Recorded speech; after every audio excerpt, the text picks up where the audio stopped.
अच्छा तो बेटे सबसे पहले डिस्कस करते हैं कार्बोहाइड्रेट्स को। Carbohydrates mean carbon and energy from sugar and starches. ये इसकी कुछ स्टैंडर्ड डेफिनेशन नहीं है, बस वैसे हेडिंग बना के लिखा हुआ है। तो हेट्रोट्रॉफ्स के अंदर जो मेजर सोर्स ऑफ एनर्जी है, इंसान भी इसके अंदर आता है। इसका भी जो प्राइमरी सोर्स ऑफ एनर्जी है वो होते हैं कार्बोहाइड्रेट्स। तो कार्बोहाइड्रेट्स मोस्टली आते हैं प्लांट सोर्सेज के अंदर। इसमें कई तरह के पॉलीसेकेराइड हैं, डाइसेकेराइड हैं और कुछ सिंपल शुगर्स हैं जिसको मोनोसेकेराइड कहते हैं। इसके अलावा carbohydrate major source of carbon भी है, यानी कि यहीं से ही कार्बन के एटम्स लेके बाकी जो एनिमल अपनी बॉडी के खुद के मॉलिक्यूल्स बनाने के लिए इस्तेमाल करता है, वो कार्बन यहीं से आता है। इसके अलावा प्लांट्स के अंदर से भी हमें एक कार्बोहाइड्रेट मिलता है जो कि पॉलीसेकेराइड फॉर्म का होता है और उसको कहते हैं सेलुलोज। तो सेलुलोज इंसानों को डाइजेस्ट नहीं होता, कार्निवोरस एनिमल्स को भी डाइजेस्ट नहीं होता। एनिमल्स का एक ग्रुप है जिनको हर्बीवोरस एनिमल्स कहते हैं, उनको ये डाइजेस्ट हो जाता है। मेन रीज़न इसका ये है कि सेलुलोज को डाइजेस्ट करने के लिए एक एंजाइम की ज़रूरत होती है जिसको कहते हैं सेलुलेज, और वो एंजाइम इंसान के डाइजेस्टिव सिस्टम में नहीं बनता। इसी वजह से हम सेलुलोज से एनर्जी नहीं ले सकते। लेकिन ये जो गाय भैंसे वगैरह हैं, इनकी बॉडी में इस तरह के बैक्टीरिया रहते हैं जो इनको सेलुलेज बना के देते हैं, जिससे ये जो प्लांट मटेरियल यानी कि ये तूड़ी और चारा वगैरह खाते हैं, इनको डाइजेस्ट हो जाता है और उससे इनको अच्छी खासी एनर्जी भी मिल जाती है। तो इंसान के लिए ये एनर्जी नहीं है, बस ये डाइटरी फाइबर है, यानी कि ये डाइजेस्टिव सिस्टम में से फूड के गुज़रने के अंदर हेल्प करता है, कॉन्स्टिपेशन वगैरह को रोकता है। और अगर किसी वजह से मतलब कि फ़ूड इस तरह की है कि वो इंटेस्टाइन में ज़्यादा देर तक रुकी रहती है, या किसी का लाइफस्टाइल ऐसा है कि वो एक ही जगह पे बैठा रहता है, हिलता ही नहीं है, तो उसके अंदर भी फिर डाइजेस्टिव प्रॉब्लम्स आती हैं। फूड एलिमेंट्री कैनाल यानी कि पूरे डाइजेस्टिव सिस्टम, स्टमक से इंटेस्टाइन, स्मॉल वाली, लार्ज वाली, उससे फूड के गुज़रने की स्पीड बहुत ज़्यादा स्लो हो जाती है। तो जब कई कई घंटे फूड एक ही जगह पे रुकी रहती है तो उसकी वजह से एक सीरियस बीमारी जिसको कोलोन कैंसर कहते हैं, यानी कि इंटेस्टाइन का कैंसर, वो हो जाता है। और पुत्र ये बीमारी कोई रेयर बीमारी नहीं है, आजकल ये बहुत ज़्यादा कॉमन है।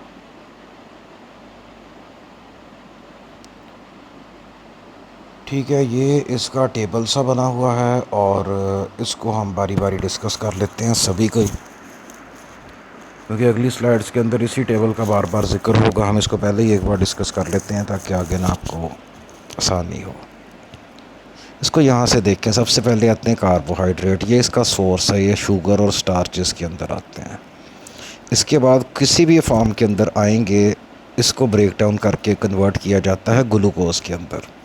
वजह यह है कि ग्लूकोज से एनर्जी बनाने वाला जो रिएक्शन है ग्लाइकोलाइसिस, इसमें सिर्फ ग्लूकोज ही इंटर हो सकता है, कोई और शुगर या स्टार्च इसके अंदर एंटर नहीं हो सकता। तो ग्लाइकोलाइसिस के बाद बनता है एसिटिल कोएंजाइम ए, वो जाता है क्रेब्स साइकिल के अंदर।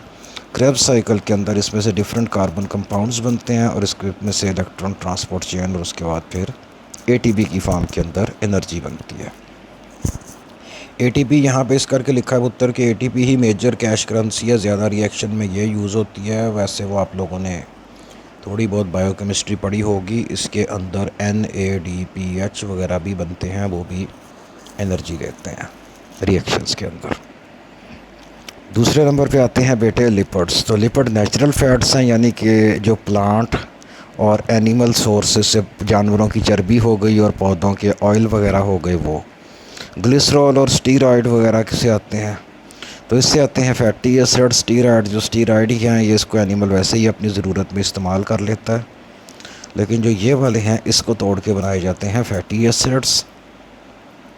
कुछ fatty acid animal as it use कर लेता है, जो बच जाते हैं उनको फिर आगे एसिटिल कोएंजाइम ए के अंदर फिर क्रेब्स साइकिल और बाकी प्रोसेस सेम होता है। लास्ट के ऊपर आते हैं प्रोटीन। तो प्रोटीन्स को नॉर्मली तो नहीं छेड़ा जाता, इनको बस अपनी नीड के लिए मतलब कि रीअरेंज करके यूज़ कर लिया जाता है। प्रोटीन को तोड़ें, इससे बनते हैं अमाइनो एसिड। बहुत सारे अमाइनो एसिड ऐसे ही एनिमल अपनी नीड के लिए यूज़ कर लेता है, और जो ज़्यादा हों फिर उसको ब्रेक डाउन किया जाता है। इसके अंदर से मेजर जो वेस्ट बनता है नाइट्रोजनस वेस्ट, अमोनिया। बाकी प्रोसेस वही है, acetyl coenzyme, Krebs cycle, electron transport chain और एनर्जी। एक और चीज़ पुत्र याद रखनी है कि अगर आपने कोई चीज़ खाई है, फॉर एग्ज़ाम्पल आपने बिरयानी की प्लेट खा ली, उसके अंदर कार्बोहाइड्रेट भी होते हैं क्योंकि उसमें चावल हैं, उसमें लिपिड्स भी होते हैं क्योंकि उसमें घी डाला हुआ है, और उसमें प्रोटीन्स भी होते हैं क्योंकि उसमें गोश्त होता है। अब ये तीनों कंपोनेंट्स प्रेजेंट है। हमारी बॉडी सबसे पहले जिस चीज़ को ब्रेक डाउन करेगी वो है कार्बोहाइड्रेट, दूसरे नंबर पे है लिपिड और तीसरे नंबर पे है प्रोटीन। और प्रोटीन्स को भी तब ब्रेक डाउन किया जाएगा जब ये काफ़ी ज़्यादा क्वांटिटी के अंदर मौजूद हों, अदरवाइज़ इनको ब्रेक डाउन करके एनर्जी बनाने की बजाय इनको एज इट अमाइनो एसिड्स की फॉर्म में ही दोबारा से रीअरेंज करके हमारी अपनी बॉडी के प्रोटीन्स वो बना लिए जाते हैं। तो उसके बाद बेटे आते हैं lipids, highly compact energy storage nutrients. Highly compact का मतलब ये है कि इसके अंदर कार्बन और हाइड्रोजन ही होते हैं, इसमें ज़्यादा ऑक्सीजन नहीं होती। इसको बहुत ज़्यादा ऑक्सीडाइज़ किया जा सकता है, इसका मतलब ये है कि इससे बहुत ज़्यादा एनर्जी बनाई जा सकती है। न्यूट्रल लिपिड जिनको फैट्स और ट्राइग्लिसराइड कहते हैं, ये फैट्स मतलब कि सॉलिड फैट और ऑयल के अंदर मिलते हैं। उसके अलावा गोश्त के अंदर होते हैं, डेयरी प्रोडक्ट यानी कि दूध, दही, मक्खन वगैरह के अंदर होते हैं। नट्स यानी कि जो गिरियाँ होती हैं, बादाम, अखरोट वगैरह, उनके अंदर, और इसकी माइनर क्वांटिटी कुछ फ्रूट्स के अंदर और वेजिटेबल्स के अंदर भी पाई जाती है। इसकी एग्जांपल एवोकाडो है। एवोकाडो पाकिस्तान का फ्रूट नहीं है, पाकिस्तान में मिल जाता है लेकिन काफ़ी महंगा मिलता है और बाहर से आता है। तो लिपिड सबसे ज़्यादा एनर्जी प्रोवाइड करते हैं, और 1 ग्राम लिपिड को अगर तोड़ा जाए तो उससे 9 कैलोरीज़, या दूसरी किलो कैलोरीज़ 9000 कैलोरीज़ छोटी वाली या 9 के कैलोरीज़ बड़ी वाली, इतनी एनर्जी बनती है। तो ये कार्बोहाइड्रेट की एनर्जी का ट्रिपल है और लिपिड्स की प्रोटीन की एनर्जी का डबल है। ये एक टेबल सा बना हुआ है, ये जो वैल्यूज़ है ना, ये तकरीबन हर बुक के ऊपर इससे थोड़ी थोड़ी फ़र्क होती हैं। वजह यह है कि ये बुक सारे डिफरेंट राइटर्स लिखते हैं और जो डाटा लेते हैं वो डिफरेंट, अपने रिसर्च वाला डिफरेंट साइंटिस्ट से लेते हैं। हर एक का डाटा सेम नहीं आता, थोड़ा थोड़ा फ़र्क होता है। तो 1 ग्राम कार्बोहाइड्रेट को कम्प्लीटली ऑक्सीडाइज करने पे हमें 4.1 कैलोरीज़ मिलती हैं, बड़ी वाली कैलोरीज़। 1 ग्राम लिपिड हो तो उससे हमें 9.3 कैलोरीज़, और 1 ग्राम प्रोटीन हो तो इससे 4.4 कैलोरीज़ मिलते हैं। कुछ बुक्स के ऊपर ये 5 या इवन 5.5 भी लिखा हुआ है।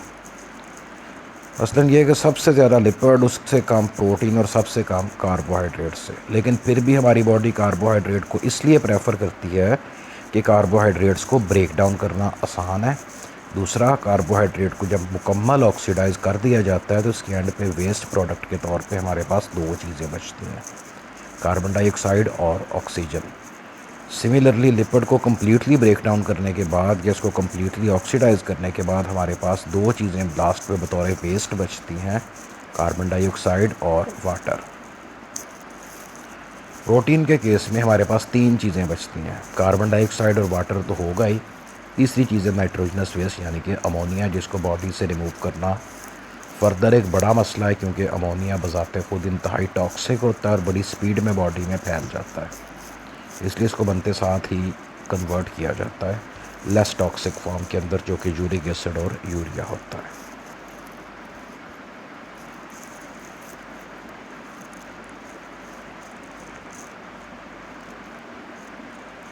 ठीक, तो हेटरोट्रोफिन की जो लिपिड की रिक्वायरमेंट है ये स्पेसिफिक टाइप के लिए होती है। मसलन ये कि जो एनिमल्स हैं इनको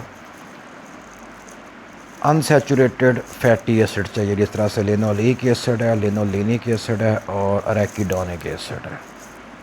ये वाले जो फैटी एसिड्स होते हैं ये डिफरेंट स्टीरॉयड बनाने के लिए प्रीकर्सर मॉलिक्यूल या बिल्डिंग ब्लॉक का काम करते हैं। स्टीरोल की एक कॉमन एग्जांपल है कोलेस्ट्रॉल। कोलेस्ट्रॉल बॉडी में कुदरती तौर पे बनता है, हमारी बॉडी के अंदर भी बनता है। तो केमिस्ट्री में वाले बच्चे बखूबी जानते होंगे, बाकी बच्चों ने भी पढ़ लेंगे केमिस्ट्री में। कोलेस्ट्रॉल की डिफरेंट टाइप्स होती हैं जो डेंसिटी बेस पे होती हैं, और इसमें से कुछ टाइप्स हमारे लिए बेनिफिशियल होती हैं और कुछ टाइप्स हमारे लिए डेंजरस होती हैं। फ़ायदा इसका ये है कि कोलेस्ट्रॉल से ही, चूँकि आगे स्टीरोल है, तो इससे ही हमारे कोलेस्ट्रॉल बेस्ड या स्टीरॉयड बेस्ड हार्मोन्स बनते हैं। और दूसरा ये है कि कोलेस्ट्रॉल जितनी भी ब्लड वेसल्स होती हैं उनको सॉफ्ट और लुब्रिकेट करता है। मतलब कि ये इंटरनल मशीनरी के लिए तेल का काम करता है। जिस तरह मशीन को तेल लगाते हैं, ये कोलेस्ट्रॉल अंदर की मशीनरी का तेल है। इसके अलावा सेल की मेम्ब्रेन्स इसकी बनती हैं, और अगर किसी वजह से बॉडी में कोलेस्ट्रॉल की कमी हो जाए तो जो ब्लड की वेसल्स होती हैं वो सख्त हो जाती हैं, उनमें इलास्टिसिटी, लचक ख़त्म हो जाती है। जैसे ब्लड प्रेशर कभी ज़्यादा हो तो वो एक्सपैंड नहीं कर सकती, वहाँ से फट जाती हैं। इस कंडीशन को आर्थेरोस्क्लेरोसिस कहा जाता है, कि ब्लड वेसल्स का सख्त पड़ जाना। इसके अलावा लिपिड्स एनिमल्स की बॉडी को इंसुलेट करने का काम करते हैं, यानी कि स्किन के नीचे लिपिड की तय होती है जो कि इन्वायरमेंट में टेम्परेचर के चेंजेस से हमें बचा के रखती है। द बेस्ट एग्जांपल, आजकल टेम्परेचर होता है 50 के करीब। हमारा अपना बॉडी टेम्परेचर है 37.2। आप धूप में जाते हैं, फ़ौरी तौर पे आपका अपना टेम्परेचर भी 50 हो जाना चाहिए, लेकिन ऐसे नहीं होता। वजह यह है कि स्किन के नीचे मौजूद लिपिड की लेयर इसको, टेम्परेचर के चेंज को हमारे अंदर वाले ऑर्गन्स तक नहीं पहुंचने देती। बाकी भी हमारे डिफेंसिव मैकेनिज़्म है जो गर्म टेम्परेचर के लिए, यानी कि ब्लड वेसल्स फैल जाती हैं, पसीना आने लग जाता है, वगैरह वगैरह। फिर आते हैं proteins, basic to the structure and function of cell, क्योंकि इससे सेल्स और ऑर्गेनेलीज बनते हैं। और इसके अलावा फंक्शनल रोल इनका ये है कि प्रोटीन से एंजाइम वगैरह और दूसरे काम के मॉलिक्यूल्स बनते हैं जिससे आगे रिएक्शन चलते हैं। तो एनिमल के लिए जो प्रोटीन का सोर्स है ये दूसरे जानवरों का गोश्त है और दूध है और अंडे वगैरह है। प्लांट से जो प्रोटीन्स आते हैं इसमें बीन्स होती हैं, यानी कि जो लोबिया और फलियां और इस तरह के पौधे होते हैं। मटर और नट्स यानी कि जो गिरियाँ होती हैं, इनके अंदर काफ़ी क्वांटिटी में प्रोटीन पाए जाते हैं। इसमें से जो सबसे सस्ती वाली गिरी इंसान की पहुंच में है वो पी नट है, जिसको मूंगफली कहा जाता है। इसमें काफ़ी क्वांटिटी में लिपिड और प्रोटीन्स पाए जाते हैं।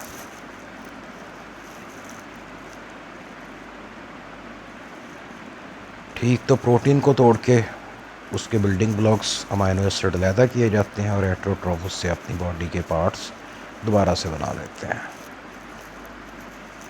फिर आते हैं माइक्रोन्यूट्रिएंट्स। तो ये छोटे साइज़ के आयंस होते हैं, ऑर्गेनिक वाइटामिन्स हैं, इनऑर्गेनिक मिनरल्स और मॉलिक्यूल्स हैं जो कि इंजाइमेटिक रिएक्शन के अंदर या डिफरेंट प्रोटीन के साथ मिलके मतलब कि यूज़ होते हैं। जिस तरह से एंजाइम का आपने पढ़ा था ना, को फैक्टर होता है, तो ये वो होते हैं मोस्टली। इसके अलावा कैरियर प्रोटीन के अंदर ये पाए जाते हैं। कैरियर प्रोटीन वो प्रोटीन जो एक जगह से दूसरी जगह किसी चीज़ को लेके जाते हैं। इसकी दो एग्जांपल्स हैं। एक है हीमोग्लोबिन जो कि हमारे ब्लड में पाई जाती है और इसका काम होता है ऑक्सीजन को और कार्बन डाइऑक्साइड को कैरी करना। तो हीमोग्लोबिन के हर मॉलिक्यूल के अंदर एक सेंट्रल एटम होता है आयरन का।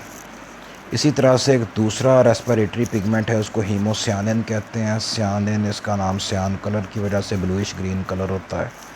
सियान कलर अब वो समझे जिस कलर को अब जिंक कलर कहते हैं ना, ये जिंक कलर का होता है। तो वजह यह है कि इसके अंदर जो मेटल आयन लगा होता है वो कॉपर होता है।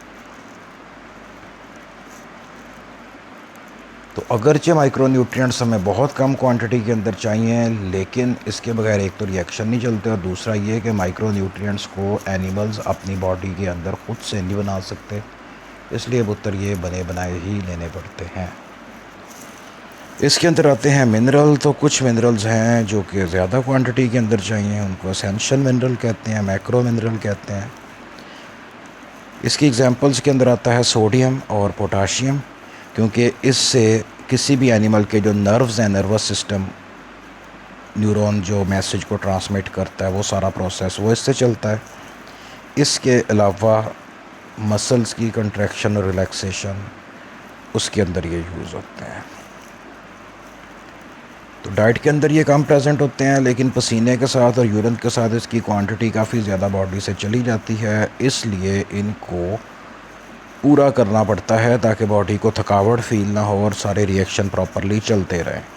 इसके अलावा जो कैल्शियम है ये इंतहाई लाजमी है, क्योंकि इससे एक तो वो हड्डियाँ वगैरह तो बनती हैं ना, दांत पक्के होते हैं। इसके अलावा मसल कॉन्ट्रैक्शन के लिए ये इंतहाई लाजमी है, क्योंकि मसल्स के कॉन्ट्रैक्ट और रिलैक्स करने के लिए वो जो एक्टिन मायोसिन फिलामेंट होते हैं, जब तक उसके साथ कैल्शियम आयन अटैच नहीं होते, मायोसिन वाले जो ब्रिज हैं वो मतलब उसकी कन्फर्मेशन चेंज नहीं होती, वो कैल्शियम नहीं लग के कर रही हैं। वो भी हम पढ़ेंगे स्पोर्ट एंड मूवमेंट वाले चैप्टर में। इसका आगे टेबल भी है जिसको हम अभी पढ़ेंगे। बाकी मिनरल जो है इनको ट्रेस मिनरल कहा जाता है या ट्रेस एलिमेंट्स कहा जाता है या माइक्रो मिनरल कहते हैं। ये हमें बहुत कम क्वांटिटी के अंदर चाहिए, लेकिन फिर भी ज़रूरी हैं, क्योंकि इसके बगैर बहुत सारे एंजाइम सही से काम नहीं करते। अब ये आ गया पुत्र टेबल। सबसे पहले हैं वो वाले मिनरल जिनको मैक्रो मिनरल कहते हैं, जो कि ज़्यादा क्वांटिटी के अंदर हमें चाहिए।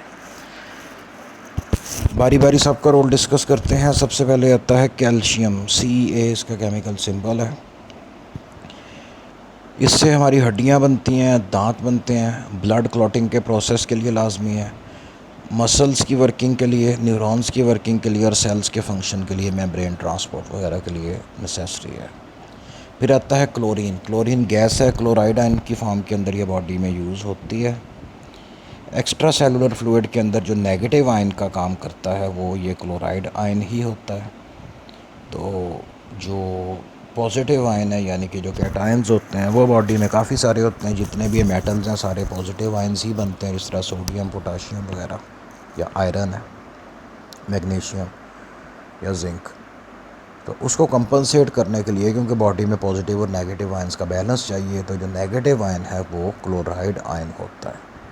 तो बॉडी में एसिड बेस और फ्लूइड का बैलेंस रखने के लिए यूज़ होता है। इसके अलावा स्टमक के अंदर जो HCl बनता है एसिड, वो इससे बनता है। तीसरे नंबर पे आता है मैग्नीशियम, Mg इसका सिंबल है। बहुत सारे कोएंजाइम्स के अंदर यूज़ होता है। इसके अलावा न्यूरॉन और मसल्स की प्रॉपर फंक्शनिंग के लिए अंदर यूज़ होता है, और कार्बोहाइड्रेट और प्रोटीन्स को मेटाबोलाइज करके जो उससे एनर्जी बनाई जाती है उसके लिए मैग्नीशियम लाजमी है। चौथे नंबर पे आता है फास्फोरस, इसका सिंबल कैपिटल P होता है। तो ये हड्डियों के अंदर मौजूद होता है। उसके अलावा ब्लड प्लाज्मा के अंदर एनर्जी मेटाबॉलिज्म यानी कि जो डाइट से एनर्जी बनती है उसके लिए यूज़ होता है। इसके अलावा फास्फोरस DNA, RNA और ATP के अंदर उसका लाजमी कंपोनेंट है, और इससे ही बॉडी में जो एनर्जी मेटाबॉलिज्म यानी कि एनर्जी बनती है और उसके बाद यूज़ होती है उसके अंदर ये बड़ा इंपॉर्टेंट रोल प्ले करता है। फास्फोरस ना होने से ग्रोथ वगैरह भी रुक जाती है। फिर आता है पोटाशियम, इसका सिंबल कैपिटल K होता है। सेल्स के अंदर जो मेजर पॉजिटिव आयन है वो पोटाशियम आयन्स ही होते हैं। मसल कंट्रैक्शन में यूज़ होता है। न्यूरॉन एक्साइटेबिलिटी यानी कि वो जो resting membrane potential polarization and depolarization of neurons, उसमें यूज़ होता है। फिर आता है सोडियम। ये एक्स्ट्रा सेलुलर फ्लूइड में पाया जाने वाला, सबसे ज़्यादा पाया जाने वाला पॉजिटिव आयन है। ये भी बॉडी में फ्लूइड का बैलेंस यानी कि वाटर बैलेंस, आयंस का बैलेंस और पॉजिटिव नेगेटिव आयंस के बैलेंस को मेंटेन रखने के लिए यूज़ होता है। इसके अलावा सेल्स में जब एक्टिव ट्रांसपोर्ट होती है यानी कि एनर्जी लगा के कोई चीज़ against the concentration gradient cells के अंदर को मूव की जाती है, तो तब भी ये यूज़ होता है। इसके अलावा वो जो सोडियम पोटाशियम पंप होता है, जिसको सोडियम पोटाशियम ATPase कहते हैं, न्यूरॉन की मेम्ब्रेन के ऊपर पाया जाता है, तो उसके अंदर भी मेम्ब्रेन के अंदर और बाहर पॉजिटिव और नेगेटिव आयंस का कंसंट्रेशन ग्रेडियंट बनाने के लिए यूज़ होता है। फिर आता है सल्फ़र, इसका सिंबल कैपिटल S होता है। प्रोटीन्स के अंदर पाया जाता है। इसके अलावा बॉडी में जो डिटॉक्सिफिकेशन रिएक्शन होते हैं यानी कि कोई चीज़ जो कि नॉर्मल हमारे न्यूट्रिएंट्स का पार्ट नहीं है, कोई आर्टिफिशियल कलर है, आर्टिफिशियल फ्लेवर है, मेडिसिन है कोई या ड्रग है, उसको मेटाबोलाइज करके और डिटॉक्सीफाई करके बॉडी से निकालने का जो कॉमन रिएक्शंस के अंदर सल्फ़र लाजमी यूज़ होता है। इसके अलावा जो प्रोटीन को फोल्ड किया जाता है उसका सेकेंडरी, टर्शरी और क्वाटरनरी स्ट्रक्चर बनाया जाता है, उसमें डाइसल्फाइड बॉन्ड बनाए जाते हैं। Sulphur to sulphur double bond होता है और इसके लिए भी सल्फ़र लाजमी है। नेक्स्ट आते हैं बेटे माइक्रो मिनरल्स, जो कि हमें कम क्वांटिटी के अंदर चाहिए लेकिन नेसेसरी है। सबसे पहले आता है कोबाल्ट, इसका सिंबल CO है। विटामिन B12 का पार्ट है और रेड ब्लड सेल्स बनाने के लिए यूज़ होता है, ना हो तो खून की कमी होना शुरू हो जाती है। फिर आता है कॉपर, कई एंजाइम्स का पार्ट होता है। इसके अलावा मेलानिन बनाने के लिए और हीमोग्लोबिन बनाने के लिए यूज़ होता है। साइटोक्रोम्स का ये लाजमी पार्ट है। साइटोक्रोम वो वाले केमिकल्स होते हैं, बेसिकली ये प्रोटीन्स होते हैं जो कि हर जानवर, चाहे वो इंसान है, जानवर है, पौधा है, बैक्टीरिया है, फंगस है, सभी के सेल्स के अंदर पाए जाते हैं और लाइट की डिफरेंट वेवलेंथ्स को कैच करते हैं। प्लांट्स के केस के अंदर इन्हीं प्रोटीन्स को फाइटोक्रोम्स कहते हैं, वैसे इनको साइटोक्रोम कहते हैं। फिर आता है फ्लोरीन, इसको कैपिटल F से शो करते हैं। ये भी दांतों और हड्डियों का पार्ट होता है और ये दांतों को ख़राब होने से रोकता है। याद रखना पुत्र कि अगर फ्लोरीन जो कि फ्लोराइड की फॉर्म के अंदर यूज़ किया जाता है, अगर तो ये माइनर क्वांटिटी के अंदर है तो ये दांतों को पक्का करता है, लेकिन अगर इसकी क्वांटिटी ज़्यादा हो जाए तो उससे दांत ब्राउन होना शुरू हो जाते हैं। मज़ीद ज़्यादा हो जाए तो दांतों में बड़े बड़े सुराख भी हो जाते हैं। फिर आता है आयरन, Fe इसका सिंबल होता है।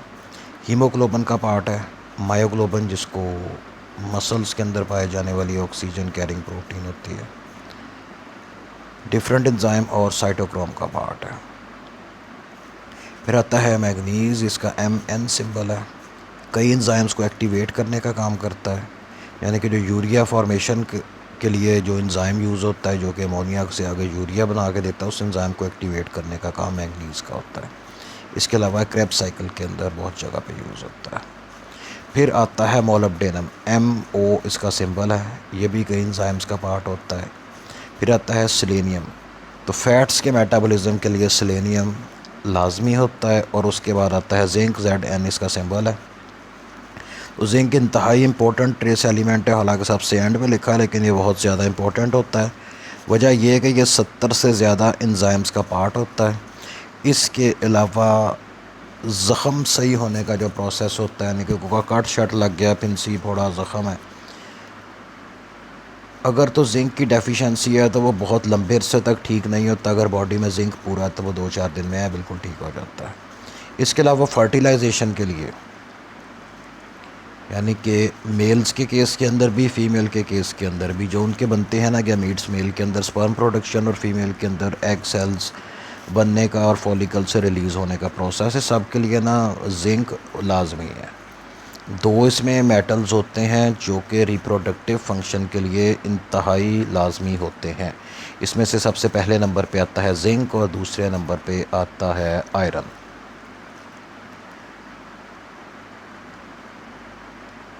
तो डॉक्टर मोस्टली फ़ीमेल्स को कंसीव करने के लिए जो डॉक्टर के पास जाएं कि कंसीव नहीं हो रहा, उनको डाइट के अंदर आयरन ही सप्लीमेंट के तौर पे दिया जाता है, जिससे ये जो एग सेल बनने का और उसके बाद उसकी फर्टिलाइजेशन और इम्प्लांटेशन का प्रोसेस इजी हो जाता है, क्योंकि सारे काम आयरन और जिंक के साथ चलते हैं। एक और चीज़ याद रखें कि ये जो जिंक है, ये जो आपको बैठे बैठे ख़ास तौर पे किताबें खोल के जो एकदम से सुस्ती पड़ती है, और जैसे ही किताब खोल के या कॉपी प्रैक्टिकल की बनाने बैठे हैं तो 5 मिनट के बाद ऐसे लगता है किसी ने गर्दन के पीछे हाथ दिया हो और वो नीचे को सर दबा रहा है, या फिर कंधे भारी हो गए, कमर में खिंच पड़नी शुरू हो गई और फिर रख के मोबाइल लेके लेट जाना। ये जो सुस्ती का दौरा पड़ता है, ये बेसिकली जिंक डेफिशिएंसी की वजह से बढ़ता है। और अगर डाइट के अंदर जिंक पूरा है तो कभी भी आपको चाहे 5-7-8 घंटे बैठ के पढ़ें या कोई काम करें, आपको ये वाला दौरा कभी भी नहीं पड़ेगा कि सुस्ती पड़ने लग गई, कंधे दर्द करने लग गए, आँखों को खिंच पड़ने लग गई, सर की पिछली साइड, गर्दन, शोल्डर और पीछे से कमर दुखने लग गई। ये सब कुछ जिंक की डेफिशिएंसी की वजह से होता है। 23 से 25 मिलीग्राम जिंक इनफ होता है डाइट में, और एक दिन में आपको इतना चाहिए। अगर इतना मिल रहा है तो उससे आपके सारे बॉडी के फंक्शन प्रॉपरली चलते रहते हैं। गोश्त में, अंडों में और ये जो गिरियाँ बादाम होते हैं, इनमें काफ़ी ज़्यादा पाया जाता है।